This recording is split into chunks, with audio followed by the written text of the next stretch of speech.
Welcome, this is Shakti Carola Navran. I'm an online astrologer, I live on Maui, and I'm going to talk about the upcoming week with you. So I'm what they call an evolutionary astrologer. So in this specific perspective, we look at the chart from the soul perspective, the higher wisdom perspective of that inner guidance we all have. And we look at the personal chart in the framework of karma. So when I do these forecasts for you, I want you to be able to know what's activated in your own chart, because that's kind of your personal attunement, your personal filter to the world. And my intention is to help you to strive, to make better decisions, to be able to choose high-end manifestations of the principles. So we are all in these celestial movements and energies, and we all live our chart no matter what. The question is just, do we do it low end or high end? So these weekly power forecasts for you, I'm going to give you kind of an overview what's going to happen in this week, what to expect, how to adjust yourself in a general way. But if you want to get more specific, then you need to have your birth chart.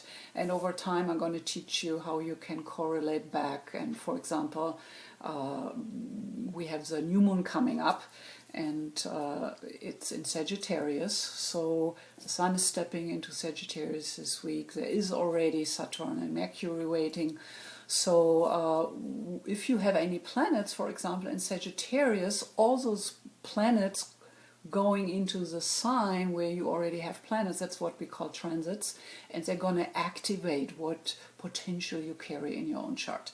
And I always say, imagine those transits as gods and goddesses coming knocking at your door, and you want to start a dialogue. So you want to know what those gods and goddesses are about, and then you can bow to the god, you can start this conversation, and you can choose how you want to be with that specific energy. So the coming week has two powerful shifts. First of all, Neptune is turning direct today, which is a big deal, and the sun is moving on Monday into Sagittarius. So Neptune, in the chart we look at the mystic. And you have seen Neptune depicted as a god with a trifork coming out of the ocean or in the ocean.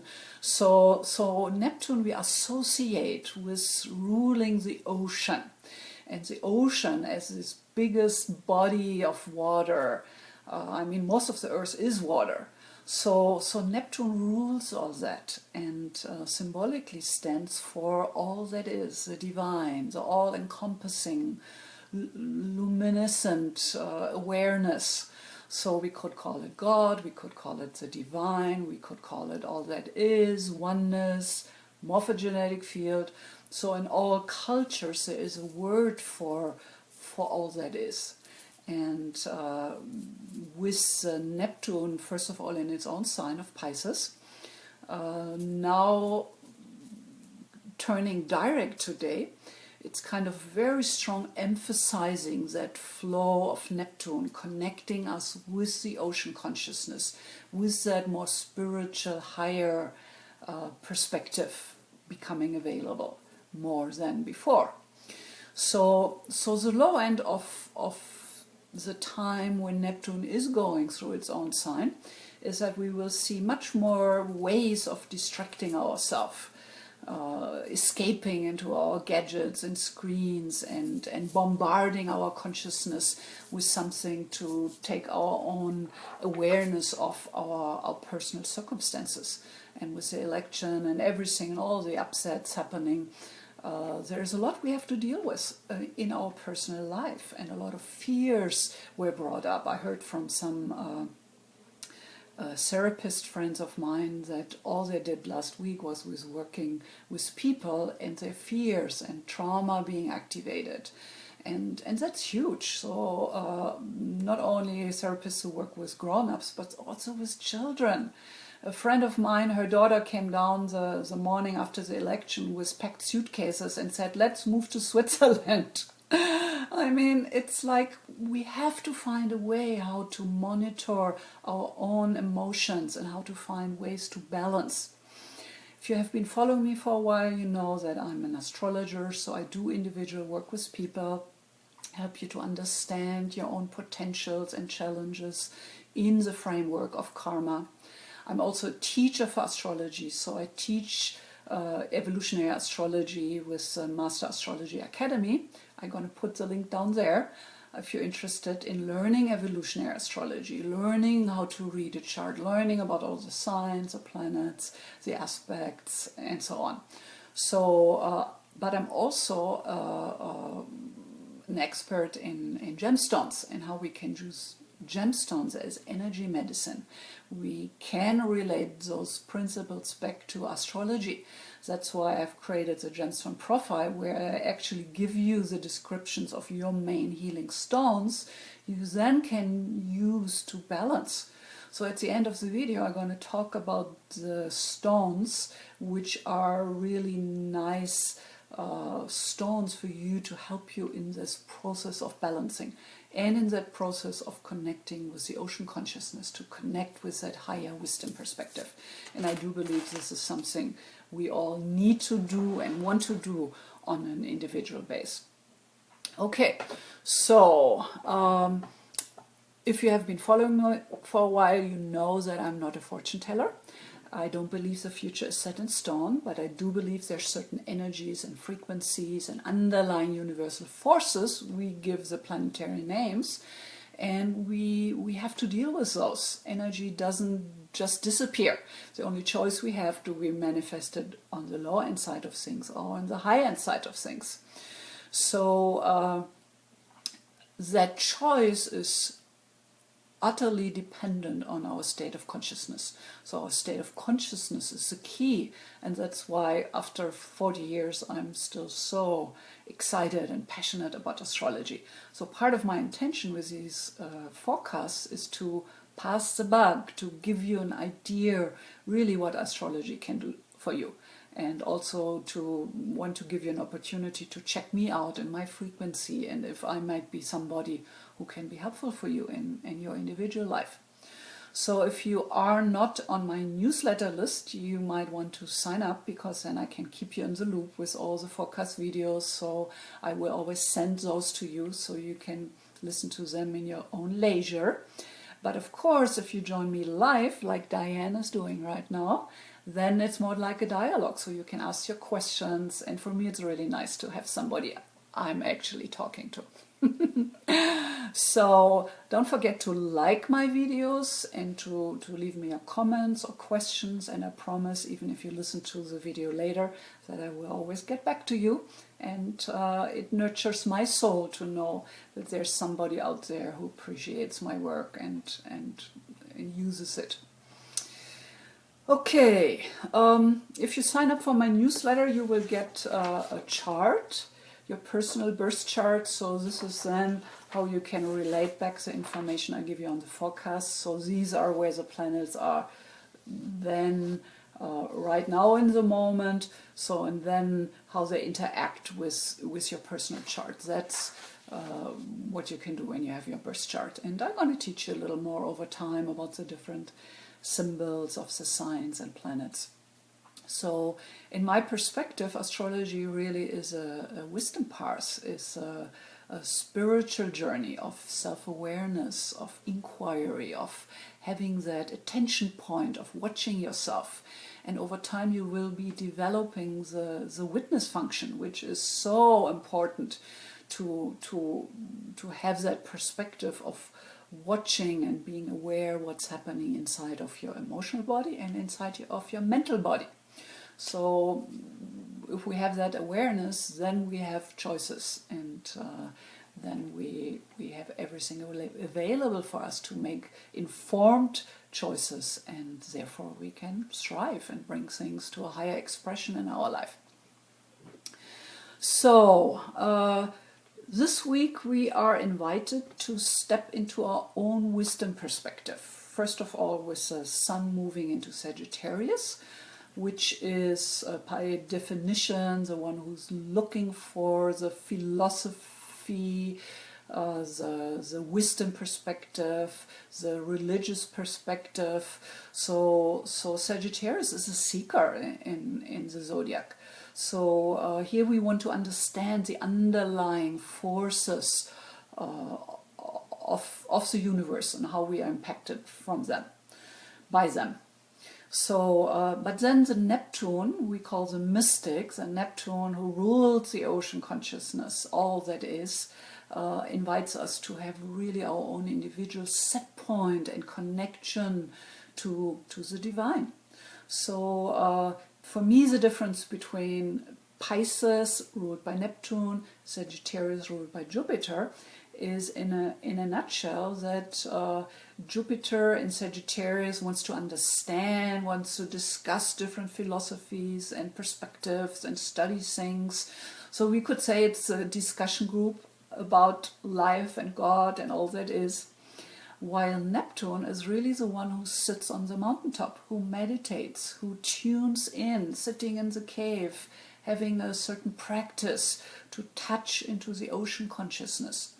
So having both activated this week brings together this adventurous search of Sagittarius for new insights, for stepping out of the box, living a bigger life, because we know more about who we are and how we want to express ourselves with a spiritual perspective. So when I see that combination in a chart, I always say this is kind of the spiritual pilgrimage. So these are people who have this subject in their chart. I say for you it's not only about coming to Maui and laying at the beach. For you it's really to travel, to have cross-cultural impact, to see how other people live, other ways of looking at life, cultures, religions, and that is overall very healing. So that's kind of what we have available to all of us this week, that we want to step out of our personal limiting beliefs and circumstances, and that we want to come down to what I call the ocean perspective. So you can imagine we all are a wave in the ocean. So where the wave meets the ocean, that's a point of awareness where we still are identified and we still know we are an individual wave in the ocean, but we already have almost like 1 foot into the ocean. So we know beyond a doubt that we are more than just our personal individual sense of self or ego perspective. So I think this week is really about to bring that perspective home. We are more than our thoughts, our emotions, our sense of self. So this is a wonderful week, starting today with the Neptune turning direct, which is a very strong connection to the ocean. To do something consciously, to tap into the ocean. This is where ultimately all creativity is coming from. So meditation, if you have a meditation practice, you might want to sit a little longer today. If you don't, try to find something you like to do in the way of meditation. I mean, we're all so busy these days, always being on some kind of screen or gadget. So to find these moments where we allow our mind to quieten and settle down and getting into the zone, that's so precious. And I really want to invite you to find a way to tap into the ocean consciousness, because that's ultimately the only way to really find that balance and healing in these turbulent times. So let's see. So Neptune turns direct today. We have talked about retrograde planets before. So the idea, easy to understand, is that whenever a planet turns retrograde, revisiting former degrees of the sign it is in, it's kind of a review, a second chance to go deeper. And then, of course, when the planet turns direct, it starts to move forward again. So that takes a couple of days to kind of reverse the direction. And then we moving forward, and then with the review we did, we have a better chance to really understand what the planet and the sign is about, and we have a better chance to turn into the high-end possibilities of what it represents. Also, the Neptune doing that right now is on the south node, just 1 degree away. So the south node, if you had a reading with me, you know the south node, we look at the symbol for your unfinished karmic business, for who you were in a past life and what was left unresolved, or what you need to look at, to heal, to bring to another level of integration. So the south node, of course, after we're born, keeps moving and has an overall impact onto all of us, depending on where it is in your chart. So with the south node in Neptune, in Pisces, with the Neptune in general, is confronting us with the low-end possibilities to live that. And low-end possibilities of Neptune is chaos, is not knowing what to do, who you are, how to adjust yourself. That's when people turn to drugs, to alcohol, watching 15 hours of TV a day per day. So there are all these ways to take ourselves out of the current perspective and consciousness. And the high-end possibility of Neptune is really to tap into the ocean consciousness, to really expand in consciousness, having a greater, a grander understanding. So that's the healing work we all need to do right now. And everybody is invited by the universal forces to tap into that ocean, to gain that wisdom perspective, to invite the god Neptune to bring in the expansion of consciousness. So this is really the invitation of this week. And then with the sun moving into Sagittarius on Monday, November 21st, that will bring in more the concept and the understanding in the mental body. So also, of course, the moon always moves through about 4 signs per week.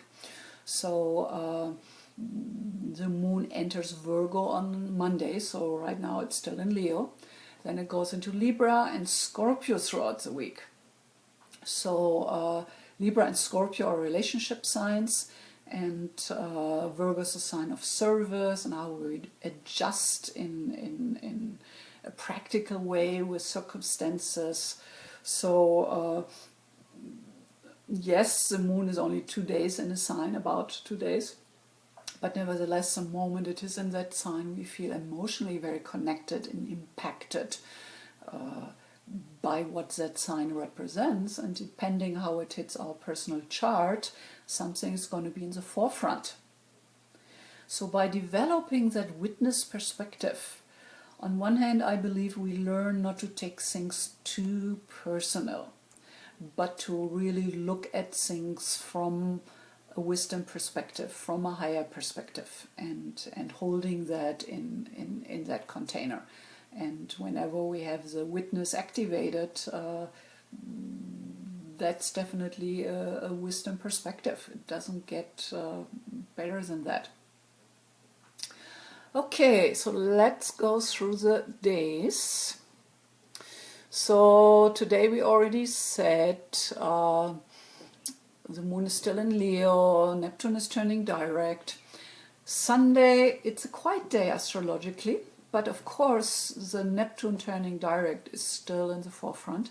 So again, it's a weekend to really figure something out, how you want to find ways to be inspired by the ocean, by the divine, how to make space for that in your life.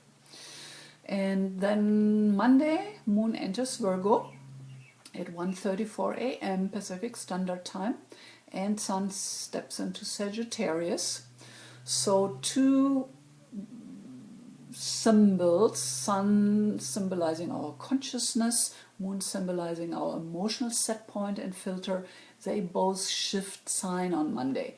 So Monday is the beginning of the week. It's kind of a good day to have that shift in consciousness and to adjust to different energy flow.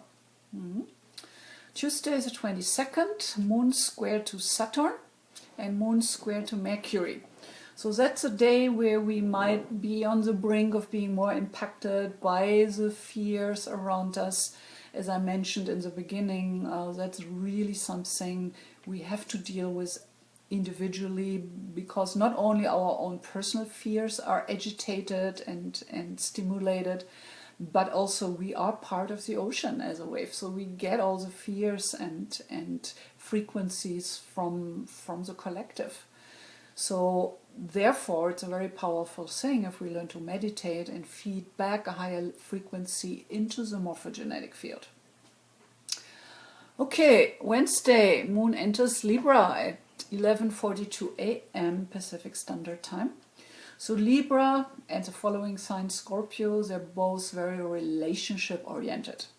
So that might be the part of the week where we prepare for the next day, Thursday, Thanksgiving, to meet with loved ones, to express appreciation and our love and gratitude for what we do have in life. And if we do that, I think that is already raising a little bit our consciousness. So I think it's very powerful to focus on the high end, the good things in our life. And I listened to a documentary where they did a lot of research around that people who are able to focus on the glass half full instead of half empty, people who are very grateful in their life, that their brain actually works in a different way, functions better. And they're less sick, less depressed, less in pain. So we're definitely invited to try things out and to expand into that perspective in our life. I have a container, it's in the other room, a big container, and every day I write 2 or 3 little bits on paper, gratitude. So I'm grateful for, and then I write down what I'm grateful for. It's a big container, so it's going to take me years to fill up, but I think it's a very powerful practice to do.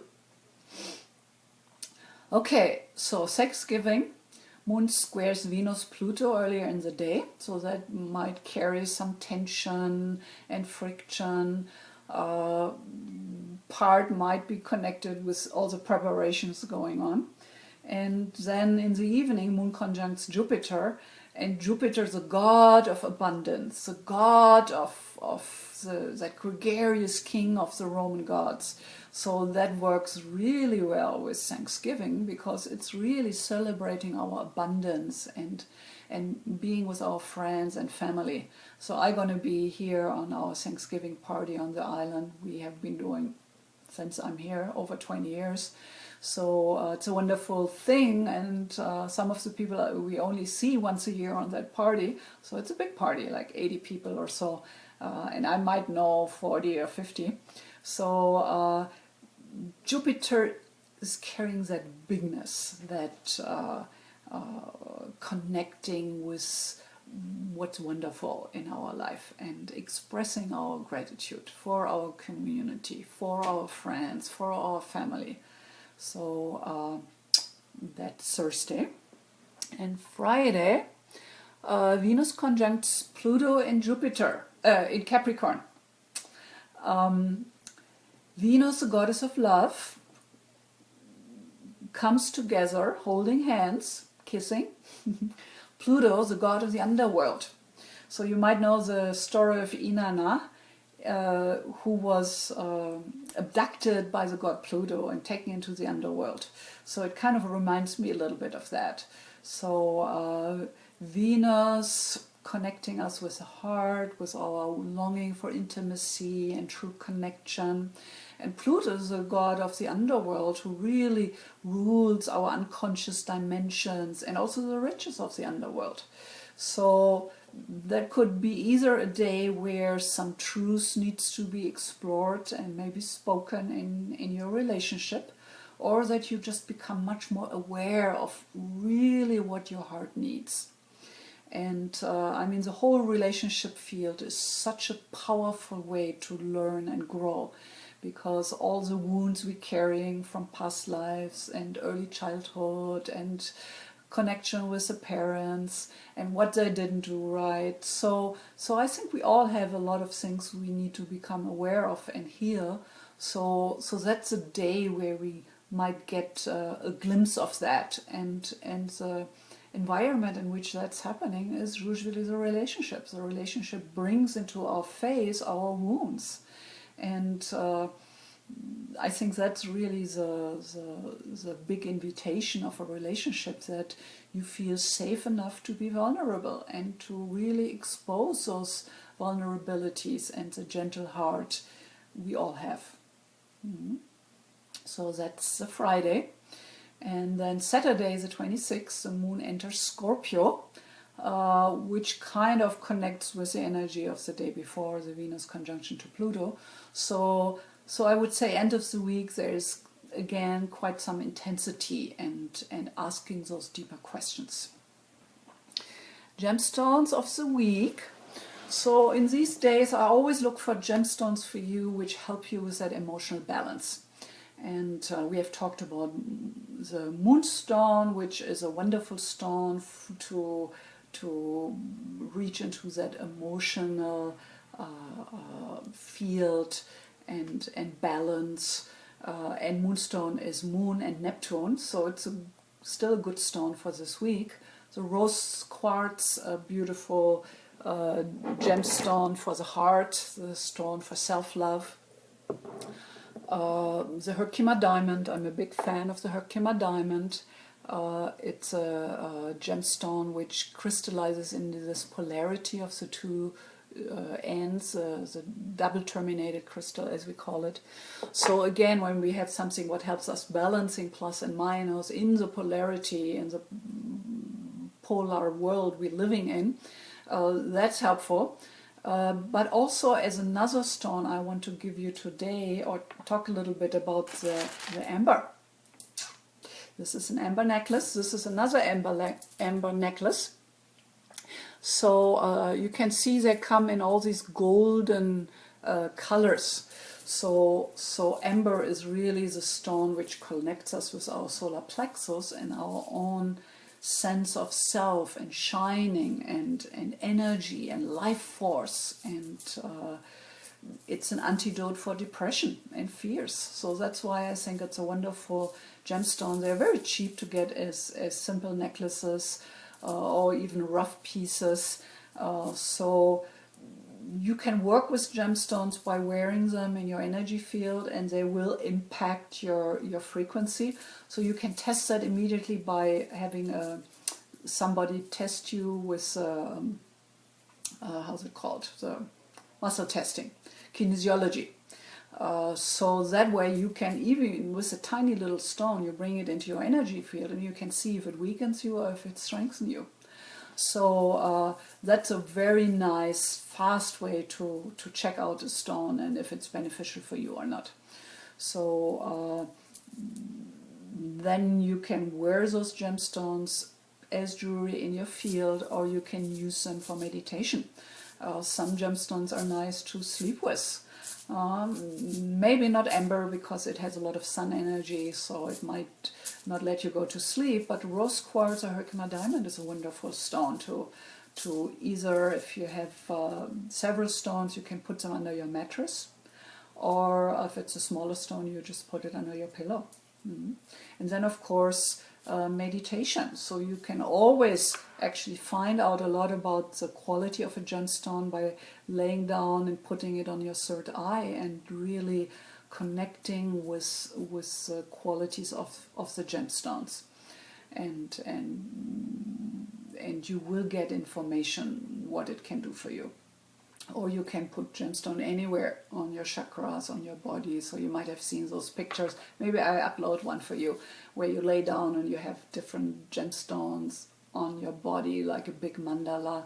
And that's actually very powerful. And you can play around with that. I mean, the basic idea with gemstones, on one hand, they bring a certain frequency into your energy field and help balance where your friction is. And that's why the gemstone profile I'm offering helps you to really know which stones are the main healing stones for you. But then you can also use a gemstone as a mental focus. So if you know what the gemstone, like here the amber, is doing for you, bringing you into your own power, into your own creativity, self-expression, then even if you don't think about it consciously, it's kind of in your unconscious, and it will make a difference. It's like homeopathy. You bring it into your energy field and it does do something. Okay, Diane, do you have any questions for me? You're my only visitor here so far. I know many people just listen to the video later, so I'm happy I have you. Okay, so if I don't have any questions, I think I wrap it up. So yeah.